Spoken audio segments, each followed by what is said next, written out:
Olá, sonhocas! Tudo bem com vocês? Eu sou o Dunk. E eu sou o Tomazini. E bem-vindos ao primeiríssimo vídeo do nosso canal.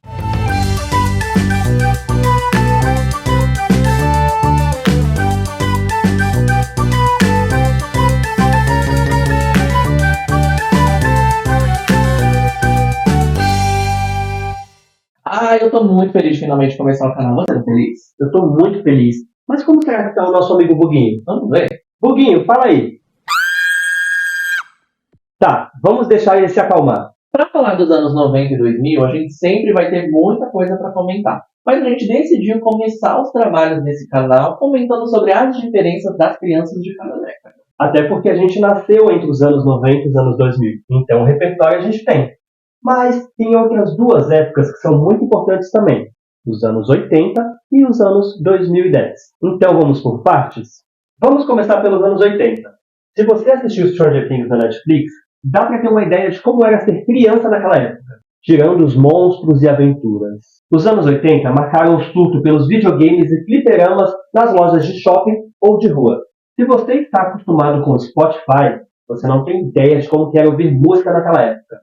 As fitas cassete, os discos de vinil e os Walkmans que você tinha que andar com eles grudado na cintura, pra lá e pra cá.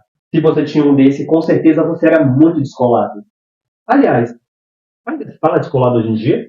Não sei. Transado. Top. Topzera. Topzera. Topster. Alguma palavra se fala, mas é parecido com isso aí. Você já assistiu ET, Os Caça-Fantasmas, A História Sem Fim? Para muitos naquela época, esses eram um dos favoritos. E alguns até hoje ainda são. O visual era extremamente colorido. E isso se reflete nos dias de hoje nos nossos looks. E não podemos terminar de falar dos anos 80 sem citar a nossa eterna rainha dos baixinhos, a Xuxa. A Xuxa que nos anos 90 já estava mais do que consolidada. Começou ali nos anos 80 e nos anos 90 era uma grande febre. Falando dos anos 90, que foi um grande surto na história da humanidade, porque a gente tinha de tudo ao mesmo tempo. A gente teve o auge dos jogos da Nintendo e os consoles Super Nintendo, Nintendo 64, tudo uma grande febre.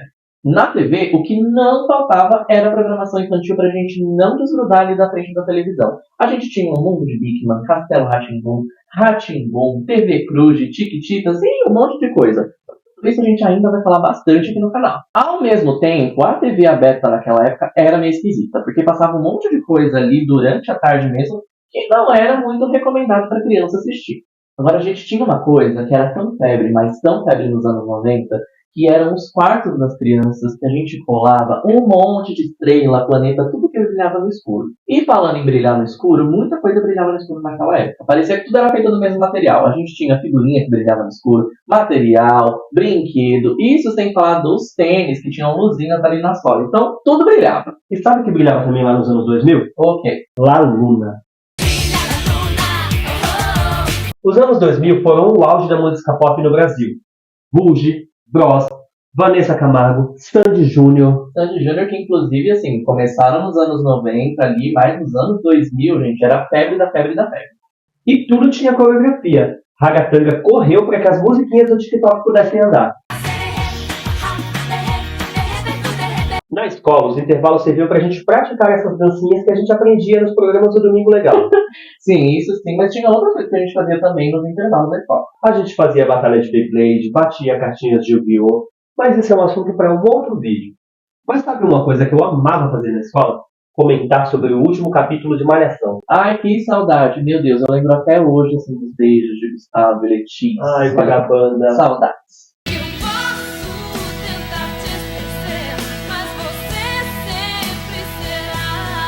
E tinha também os comentários sobre os episódios de Dragon Ball, Digimon, outra febre também dos anos 2000. Eu lembro até hoje quando a gente chegou na escola para comentar que os pais das crianças descobriam a existência dos Digimon. Então assim, ai, muito bom. Aliás, Digimon me lembra Angélica, e Angélica me lembra Bambu Luar e a Cidade dos Sonhos.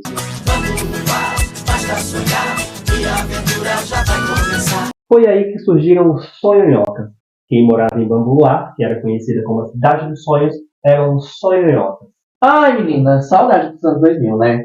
E sabe quem nasceu também nos anos 2000? O Buguinho. Buguinho, fala aí, o que você lembra lá dos anos 2000? Nos anos 2000, todo mundo gente estava começando a se aventurar em computadores e na internet. Aliás, foi nesse ano que eu nasci, no famoso bug do milênio. Após a virada do ano de 1999 para 2000, uma falha no software de informática se tornou uma preocupação mundial. Os computadores antigos mostravam as datas com apenas 2 números. Por exemplo, no ano de 1999 era só 99. E como o ano 2000 terminava com 2 zeros, isso poderia confundir os sistemas e entender que seria novamente o ano de 1900. Então ia zerar tudo. Mas passando tudo isso, era muito legal se aventurar nas primeiras redes sociais, como Fotolog, Orkut, MSN. E diferente das crianças de hoje, a gente tinha apenas um horário específico do dia em que a gente entrava na internet. Porque a gente mais gostava de fazer era ficar brincando na rua com os amigos. A gente batia tazo, jogava bolinha de gude, brincava de esconde-esconde, pega-pega, queimado. Vixe, o que não faltava era brincadeira. O importante era chegar em casa com os pés bem sujos e ficar descalço na rua.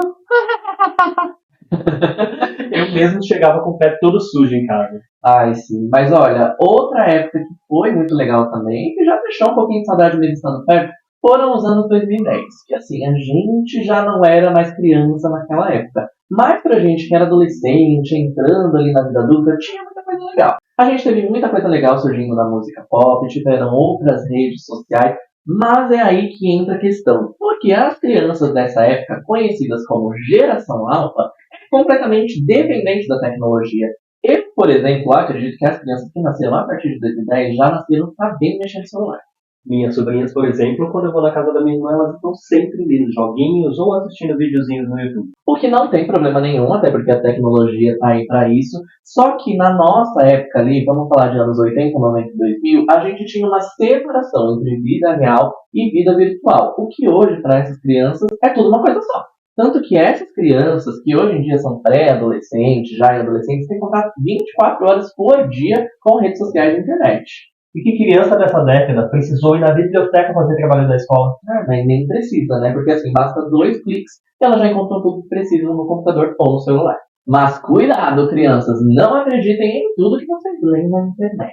Eita, parece as nossas mães falando. E agora em 2023, tem uma nova geração de crianças que são as nascidas em 2020. Você já parou pra pensar que já faz 2 décadas que a gente não é mais criança? E você já parou para pensar que nós somos a última geração que tem todas essas referências que a gente citou? E é para isso e por isso que nós estamos aqui, para manter viva essa geração e todas essas lembranças também. E trazer para as crianças novas que não tiveram nenhum contato um pouco dessa experiência. E esse foi só um pouquinho do que a gente tinha para trazer para vocês sobre as crianças de cada década. Isso, deixa aqui nos comentários de que década que vocês são, se tudo isso aqui que a gente falou vocês se lembraram, conseguiram reviver um pouco daquela magia, ou se teve alguma coisa que a gente não falou e que vocês acham interessante as pessoas saberem. Não se esquece de dar um like nesse vídeo, se inscrever e ativar o sininho. Isso, e compartilha com os seus amigos porque este foi apenas o primeiro de muitos vídeos que virão por aí. Por hoje é isso. Tchau, tchau!